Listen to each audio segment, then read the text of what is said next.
I'm Ashley Stiles, this is Amanda Anderson, and we're going to show you how to perform a therapeutic phlebotomy. First and foremost, you need to make sure you have a consent that is informed to the patient by the provider.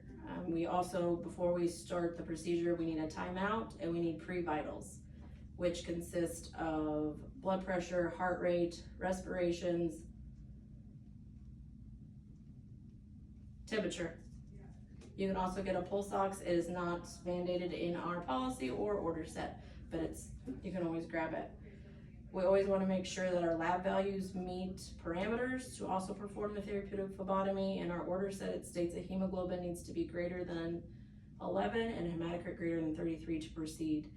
And these values need to be obtained 48 hours within this procedure being completed. If not, make sure you get an okay to treat from your provider.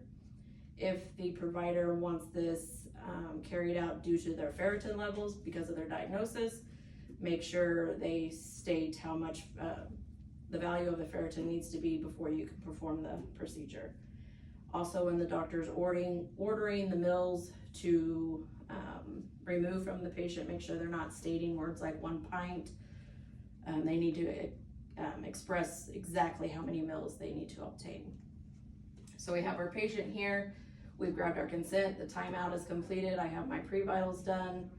I have my IV started. They prefer an 18 gauge or 20 gauge. Bigger the better, obviously. When you get that started, we are almost ready to hook up. We need to weigh our bag first. Turn on our scale.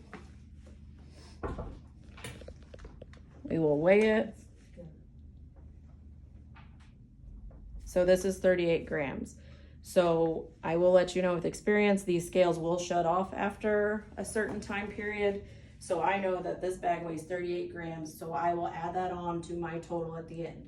So for example, the doctor orders 500 mils to be removed from the patient. I'm going to look down at my weight and it'll be 538. That's when my procedure will be complete. So now we're ready to physically start the therapeutic phlebotomy.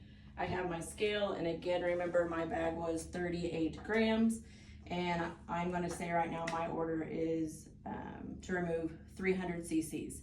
So by the end of this procedure, I will have 338 cc's, or excuse me, 338 grams showing on my scale. So right now, my stopcock that I have connected here to my J-loop, we're gonna have the dial turned off to the patient so we don't have a mess.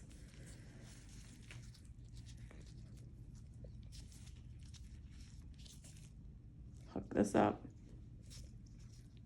Now we're gonna turn the red side off. And here we go.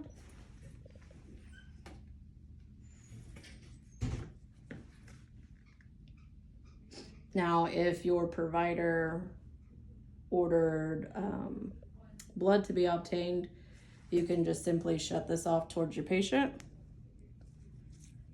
Take this off. Put your vacutainer on.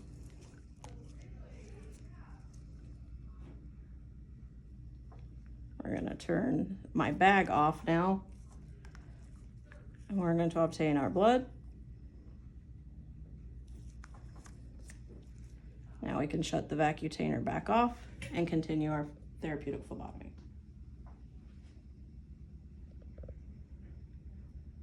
During this procedure, you're gonna monitor your patients for signs and symptoms of blood loss, obviously being dizzy, flushed, feeling of passing out, hypotension. If the patient does experience these symptoms, you could pause the procedure.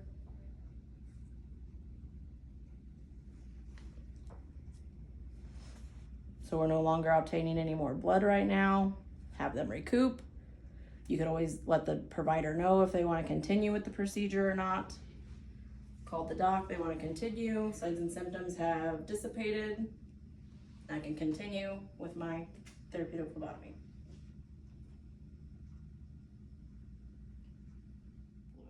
So now my procedure's done. I've obtained my 338 grams.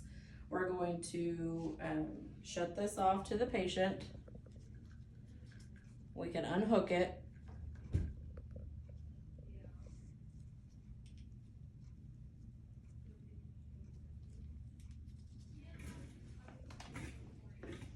If we're gonna pop our tourniquet, that is to be left on during the procedure. It can be loosened a little bit, but we wanna leave it on during the whole procedure.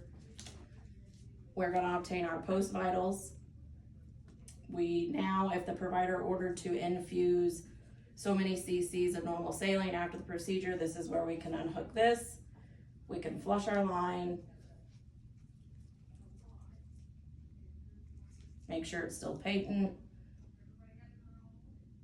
It's all within normal limits, so now we can hook up our normal saline and infuse for the patient. We want to make sure our patient, we want to really educate and express to them that we want them to stay for 30 minutes post the procedure. Make sure they're not showing any signs or symptoms. If they do not want to stay, make sure you document that the patient refused and that it was educated to them why we wanted them to stay. In our charting, we definitely want to make sure that we chart how many mils we removed from the patient, how many grams that was that we removed from the patient, the lot number of these new bags, and we have called the manufacturer company. There is no expiration date.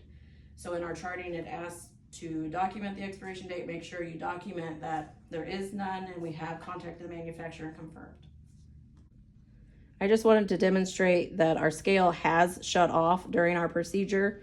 So before you turn the scale back on, well, first of all, I will show you, if you turn the scale back on while your blood is laying on the scale, it has zeroed out. So it does not think we have obtained any blood. So before you turn that back on, you definitely want to lift it up.